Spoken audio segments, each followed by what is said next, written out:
रामकृष्ण हरी. सुख स्वतःवरच अवलंबून आहे. सुखाचा उगम आपल्यातच आहे. ते जगाकडून मिळत नसते. मनुष्य जगाकडून सुख मिळवण्याचा प्रयत्न करतो, पण ते त्याला मिळत नाही.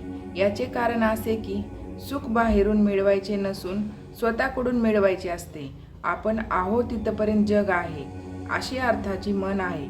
जगाचे अस्तित्व आपल्या अस्तित्वावर अवलंबून असते. समजा आपल्या घरात विजेचे दिवे आहेत, ते बटन दाबल्याबरोबर लागतात. पण जर का त्या विजेच्या उगमाच्याच ठिकाणी बिघाड झाला तर घरातले बटन दाबून दिवे लागणार नाहीत. फार काय, पण घरातील दिव्यांची दुरुस्ती करण्याचा मार्ग तरी पाहिजे. तरी मूळ ठिकाणच्या बिघाडाची दुरुस्ती होईपर्यंत काही उपयोग होत नाही. त्याप्रमाणे आपल्या स्वतःमध्येच सुधारणा झाल्याशिवाय बाहेरून सुख मिळणार नाही. समुद्र सर्व पृथ्वीच्या पाठीवर दूरवर पसरलेला आहे, पण असे कधी झाले आहे का की अमुक एका ठिकाणचे पाणी कमी खारट आहे? तसे जगात कुठेही गेले तरी सुखाच्या बाबतीत अनुभव सारखाच येणार. म्हणजे सुख जगावर अवलंबून नसून स्वतःवरच आहे. त्याला उपाय म्हणजे स्वतःचीच सुधारणा करणे हा आहे. आता ही सुधारणा कशी करायची? ईश्वराने मनुष्याला बरे वाईट जाणण्याची बुद्धी दिलेली आहे. ती इतर प्राण्यांना नाही.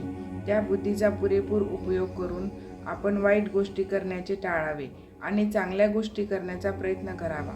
वाईट गोष्ट टाळणे म्हणजे प्रत्येकाला शक्य आहे का? कारण त्यात कृती न करणे एवढेच काम असते आणि ते कृती करण्यापेक्षा केव्हाही सोपेच.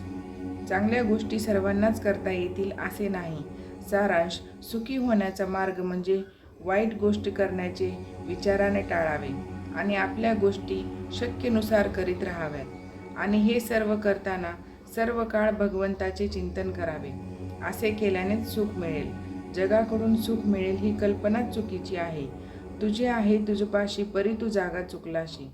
आपण स्वतः जगासारखे वागत नाही किंवा भगवंतासारखेच वागतो. मग जगाने आपल्यासारखे वागावे असे आपण का म्हणावे? गीतेमध्ये भगवान सांगतात की मन हे मीच आहे. भगवंता वाचून मनाची तयारी होणार नाही. म्हणून आपण भगवंताला घट्ट धरावे आणि मग समाधानात राहावे. भगवंताचे सदा सर्व काळ स्मरण ठेवावे आणि वृत्ती स्थिर राखावी.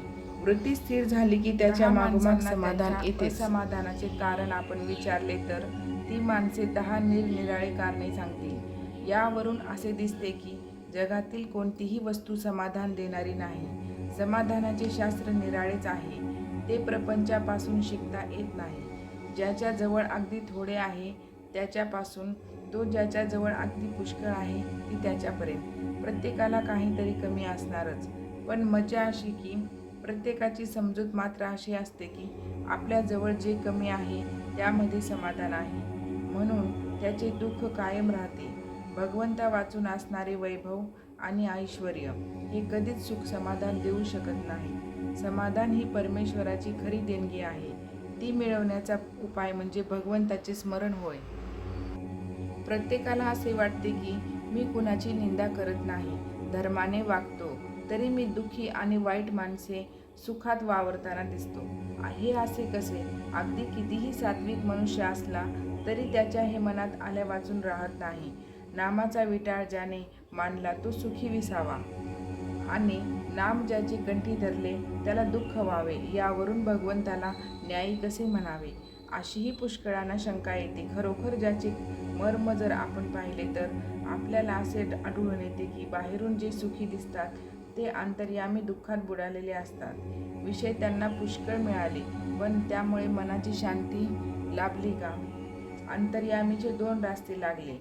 त्यातला एक चांगला दिसला पण तो आपल्या गावाला नेणारा नव्हता आणि दुसरा खडकाळ काट्याकुट्याचा होता पण तो आपल्या गावाला नेणारा होता. तर कोणता रस्ता आपण धरायचा? भगवंताकडे जाणाऱ्या लोकांचे गीतेमध्ये 2 वर्ग सांगितले आहेत. एक सौख्य मार्ग आणि दुसरे कर्मयोगी. ज्यांची स्वभावातच वासना कमी असून ज्यांचा इंद्रियावर ताबा चालतो, जे जन्मापासून तयार असतात ते साख्य मार्ग होय.